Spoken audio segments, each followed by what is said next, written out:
జమీందారులు ప్రాంతాన్ని వదిలిపెట్టి ఆ గ్రామాలు వదిలిపెట్టి ఆ భూముల్ని అక్కడ ఉన్నటువంటి దున్నుకున్నటువంటి రైతులకి ఆ డబ్బులు తీసుకొని తెల్లకాగితం మీద రాసి చేసి మాకు ఈ భూములు అవసరం లేదు మీరు దున్నుకుంటున్నారు, అక్కడ ఉన్నటువంటి దున్నుకున్నటువంటి రైతులకి ఆ డబ్బులు తీసుకొని తెల్లకాగితం మీద రాసి చేసి మాకు ఈ భూములు అవసరం లేదు మీరు దున్నుకుంటున్నారు, అక్కడ ఉన్నటువంటి దున్నుకున్నటువంటి రైతులకి ఆ డబ్బులు తీసుకొని తెల్లకాగితం మీద రాసి చేసి మాకు ఈ భూములు అవసరం లేదు మీరు దున్నుకుంటున్నారు.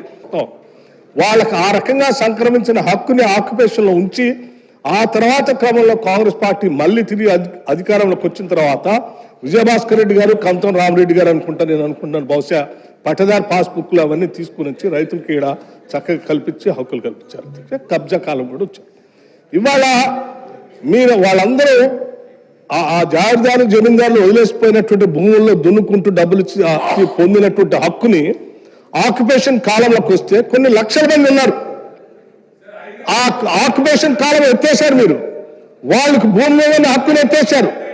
అరే ఏ ఉద్యమాల ద్వారా అయితే గ్రామాలు వదిలిపెట్టి భూములు అమ్ముకొని పోయినటువంటి వాళ్ళందరికీ మళ్ళీ తిరిగి మీరు హక్కు కల్పించారు ధరణి ద్వారా. అంటే అసలు వాళ్ళేమో అన్యాయం చేసి గాలి కొదిలేశారు. ఇది కరెక్ట్ కాదు అధ్యక్ష.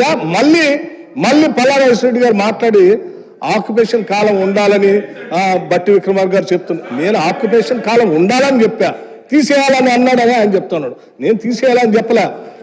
మీకు కావాలంటే పాత రికార్డ్స్లో కూడా తీయండి. నేను అపోజిషన్ లీడర్గా ఉండి అక్కడి నుంచి అనేక సందర్భాల్లో మాట్లాడే ఆక్యుపేషన్ కాలం ఉండాల్సిందే, ఉంటేనే న్యాయం జరుగుతుంది. అన్యాయమే సార్, తరతరాలుగా మీరు చేసిన అన్యాయాన్ని సరిదిద్దడానికే ఈ రోజు మేము చట్టాలు తీసుకొస్తున్నాం.